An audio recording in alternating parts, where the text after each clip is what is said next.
तो इस वीडियो में मैं सबसे पहले तो आपको बताना चाहता हूँ कि आप कॉन्सेंट्रिक्स में अप्लाई कर सकते हैं। और कॉन्सेंट्रिक्स में अभी वॉक इन इंटरव्यू चल रहे हैं। वॉक इन इंटरव्यू में आपको बता देता हूँ, वॉक इन इंटरव्यू में आपको सिर्फ अपना रिज्यूम लेके आना है और अपने आधार कार्ड की फ़ोटोकॉपी और एक फ़ोटो लेके आना है।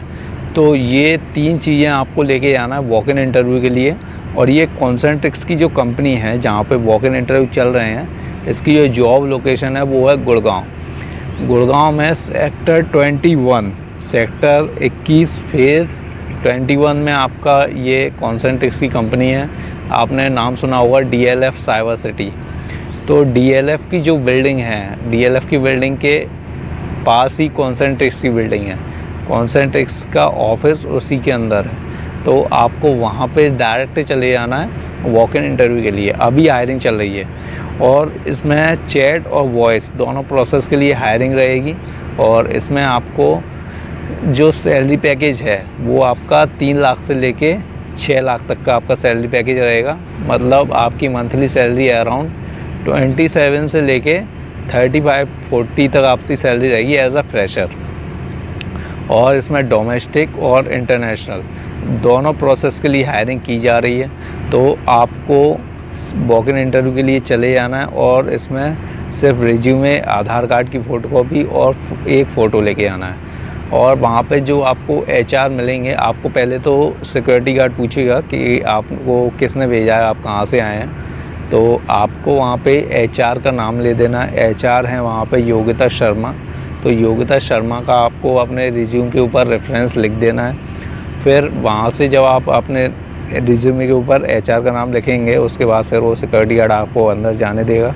और फिर वहाँ से आपको एक लैनियार्ड मिलेगा। लैनियार्ड मतलब एक ID कार्ड। ये लैनियार्ड जो होता है वो एक टेम्प्रेरी ID कार्ड होता है। जब आप ऑफिस कैंपस में अंदर जाते हैं तो आपको एक विजिटिंग का ID कार्ड दिया जाता है, विजिटर्स का। जो ऑफिस के अंदर जाते हैं इंटरव्यू के लिए, उनको एक विजिटर्स का ID कार्ड मिलता है। तो वो ID कार्ड आपको गले में डालने के लिए दिया जाएगा। वहाँ पे आपका नाम, एड्रेस और मोबाइल नंबर और आपके साइन करवाए जाएंगे। फिर आपको वो ID कार्ड मिल जाएगा। और जैसे ही इंटरव्यू ख़त्म होता है तब वो ID कार्ड आपको वापस जमा करना होता है सिक्योरिटी गार्ड को। तो वहाँ से सिक्योरिटी गार्ड आपको वो ID कार्ड दे देगा। उसके बाद आप ऑफिस कैंपस में अंदर जाएंगे तो वहाँ पे आपको देख के डीमोटिवेट नहीं होना है, क्योंकि वहाँ पे बहुत सारे लोग मिलेंगे आपको, वो जो वॉक इन इंटरव्यू के लिए आए हुए होंगे। लेकिन आपको लगेगा कि आप उन सब में से सिलेक्ट हो पाएंगे या नहीं हो पाएंगे, या इंटरव्यू कितने टाइम में हो पाएगा। तो ये सब आपके दिमाग में चल रहा होगा, लेकिन आपको डीमोटिवेट नहीं होना है। आपको वहाँ पे जाके अपने रिज्यूम दे देना है, सबमिट कर देना है। फिर वहाँ से वो आपको एक फॉर्म देंगे, वो फॉर्म फिल करके आपको उनको रिसेप्शन काउंटर पे दे देना है। फिर वहाँ पे आपका रिज्यूमे के ऊपर एक नंबर लिख दिया जाएगा और जैसे ही इंटरव्यू के लिए बोला जाएगा तब वहाँ पे आपका नाम अनाउंस किया जाएगा। तब फिर वो नाम आपको सुन लेना है। जब HR बोलते हैं इंटरव्यू के लिए, रिसेप्शन काउंटर पर बोला जाता है कि इस विक्की कौशल नाम या सलमान खान या शाहरुख खान, जो भी नाम है आपका, तो वो आपको रिसेप्शन काउंटर पर बोला जाएगा। और फिर वहाँ से आप अपना नाम सुनना है और आपको रूम नंबर बता दिया जाएगा, इस रूम नंबर पे आपको जाना है। तो जैसे मतलब ये छोटे छोटे रूम बने होते हैं, जैसे मतलब इंटरव्यू के लिए सिर्फ 2 लोगों का स्पेस होता है वहाँ पे। एक राउंड टेबल होती है और उस पर एक चेयर इधर होती है, एक चेयर इधर होती है। एक पे HR बैठता है, एक पे आप बैठते हैं। और बाकी का जो 4x5 का रूम होगा, ये 4x5 के रूम है और कोई तीसरा आदमी नहीं होता है, सिर्फ आप और HR होते हैं। तो वहाँ पे आपको बेसिक सा एक रूम नंबर दे दिया जाता है। फिर आपको उस रूम में जाया जाता है, वो आपका फर्स्ट राउंड होता है। जब आपका फर्स्ट राउंड क्लियर हो जाता है तब फिर सेकंड राउंड के लिए HR आपको बोल देंगे कि आपको बाहर वेट करना है। और फर्स्ट राउंड में क्या क्या पूछा जाएगा वो भी मैं आपको बता देता हूँ। फर्स्ट राउंड में आपसे पूछा जाएगा इंट्रोडक्शन।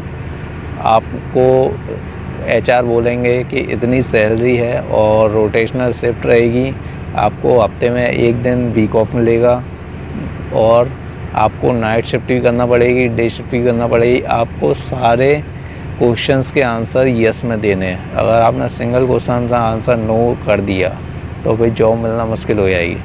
तो फिर आपको सारे क्वेश्चंस के आंसर यस करके दे देना है। और आपको बेसिक सा इंट्रोडक्शन पूछा जाएगा और कुछ नहीं पूछा जाएगा, ना कोई टॉपिक पूछा जाएगा, सिर्फ आपको इंट्रोडक्शन पूछा जाएगा फर्स्ट राउंड में। फिर आपको वो बोलेंगे सेकंड राउंड के लिए वेट कीजिए। फिर आपको बाहर बिठा दिया जाएगा। बाहर आपको भाई और भी लोग मिलेंगे, जो वहाँ पे सिर्फ एक एचआर नहीं होता है जो आपका इंटरव्यू ले रहा होता है, वहाँ पे आपके कम से कम 6 से 7 लोग एचआर होते हैं। तो उनके 4 से 5 रूम होते हैं और सभी रूम्स में इंटरव्यू चल रहे होते हैं, क्योंकि कैंडिडेट्स की भीड़ बहुत ज़्यादा होती है। 40 से 50 लोग आपको मिल जाएंगे, 40 से 50 या उससे ज़्यादा ही लोग आपको मिलेंगे वॉक इन इंटरव्यू जब आप देने जाते हैं तब। और फिर वहाँ से आपको सेकंड राउंड के लिए बिठा दिया जाएगा। फिर सेकंड राउंड आपका होगा जिसमें एचआर आपसे आपका एक टेस्ट लेगा, मतलब एचआर नहीं लेता, वो उनका एक असेसमेंट टेस्ट होता है, तो आपको लैपटॉप पर दिलवाया जाएगा वो टेस्ट, लेकिन एचआर आपकी पूरी हेल्प करेंगे उस टेस्ट को क्वालिफाई करने के लिए, करवाने में। तो आपको वो टेस्ट असेसमेंट टेस्ट दिया जाएगा, फिर आपको वो टेस्ट देना है। टेस्ट देने के बाद आपकी टाइपिंग स्पीड पूछी जाएगी। आपको टाइपिंग स्पीड बताना है अपनी 30+, सिर्फ बताना है, अगर हो या ना हो उससे फ़र्क नहीं पड़ता है, आपको बताना है। और फिर वहाँ से आपको सेकंड राउंड का जब असेसमेंट टेस्ट आप क्वालिफाई कर लेंगे, तब फिर आपका लास्ट राउंड होता है थर्ड राउंड, तो जो आपका मैनेजर लेता है, मतलब जिस प्रोसेस के लिए एचआर ने आपको अलाइन किया है इंटरव्यू के लिए, या आपने इंटरनेशनल प्रोसेस लिया हुआ, या फिर डोमेस्टिक प्रोसेस लिया हुआ, या फिर चैट प्रोसेस लिया हुआ, तो उसके अकॉर्डिंग उसमें जो क्लाइंट होता है वो आपका लास्ट राउंड लेता है। तो वो लास्ट राउंड वो आपका क्लाइंट लेगा, और वो उसमें सिर्फ आपसे एक टॉपिक पूछेगा, किसी भी टॉपिक के ऊपर, किसी भी टॉपिक के ऊपर आपका स्पीकिंग चेक करने के लिए कोई भी एक टॉपिक दे देगा, आपको बोलना है उस पर। और आपको एटलीस्ट 1 मिनट तक तो इंग्लिश में बोलना है, चाहे गलत बोले चाहे सही बोलें, लेकिन 1 या 2 मिनट तक आपको उस टॉपिक पे बोलना है। तो वहाँ से जब उसको लगेगा कि आप कर सकते हो, तो फिर वो राउंड आपका क्लियर हो जाता है और आपका सिलेक्शन हो जाता है। और आपको ऐसा नहीं है कि बता दिया जाए कि आपको 2 या 3 दिन लगेंगे, वेट करना होगा, फ़ोन करके बुला देंगे या बाद में बताएंगे, ऐसा नहीं है। आपको आप सुबह इंटरव्यू के लिए जाएंगे, 10 बजे आपको इंटरव्यू के लिए पहुंचना है, पूरा दिन लग जाएगा इंटरव्यू में, आपको शाम को 5 बजे तक बता दिया जाएगा आपका सिलेक्शन हुआ है या नहीं। अगर सिलेक्शन हुआ है तो आपको तुरंत शाम को ही ऑफ़र लेटर मिल जाएगा। आपको ऑफ़र लेटर रिलीज़ हुआ, आपसे एक साइन करवाए जाएंगे, आपको ऑफ़र लेटर दे दिया जाएगा और आई कार्ड दे दिया जाएगा, टेम्परेरी आई कार्ड दे दिया जाएगा। और प्रोफेशनल आई कार्ड बनने के लिए आपको थोड़ा सा टाइम लगेगा, उसमें जब आप प्रोसेस में पहुंच जाते हैं, ट्रेनिंग स्टार्ट हो जाती है, तब आपका एक परमानेंट आईडी कार्ड बनता है। तो आपको टेम्परेरी इसका एक आईडी कार्ड मिल जाता है, और जिस पे आप ऑफिस के अंदर बाहर जाने में आपको कोई असुविधा नहीं होती है, क्योंकि बार बार सिक्योरिटी गार्ड से आपको विजिटिंग वाला आईडी कार्ड नहीं देना पड़ेगा।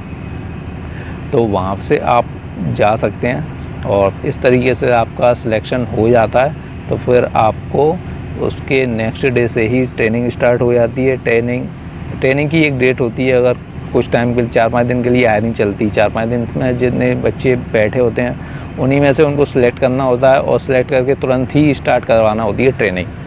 तो जब प्रोसेस ऐसे हैंडओवर जब स्टार्ट होने वाला होता है, तब कई सारे लोगों की हायरिंग चलती है। अभी इसी तरह की हायरिंग चल रही है, तो आप लोग जाके सिलेक्शन ले सकते हैं। वॉक इन इंटरव्यू चल रहे हैं, आप लोग जाइए सीधे गुड़गांव, और फेज़ 21 में आपको कॉन्सेंट्रिक्स कंपनी में सीधे वॉक इन इंटरव्यू के लिए जाना है, और आपका सिलेक्शन हो जाएगा 99%। 1% चांस इसीलिए नहीं है, वो आपके कम्युनिकेशन स्किल के ऊपर डिपेंड करता है, तो और एजुकेशन बैकग्राउंड के ऊपर। तो आपका सिलेक्शन हो जाएगा और उसमें आपकी जॉब स्टार्ट हो जाएगी। ये सारी जॉब डिटेल्स थी कॉन्सेंट्रिक्स के बारे में, तो आप जा सकते हैं और इसमें सिलेक्शन ले सकते हैं बिना किसी प्रॉब्लम्स के।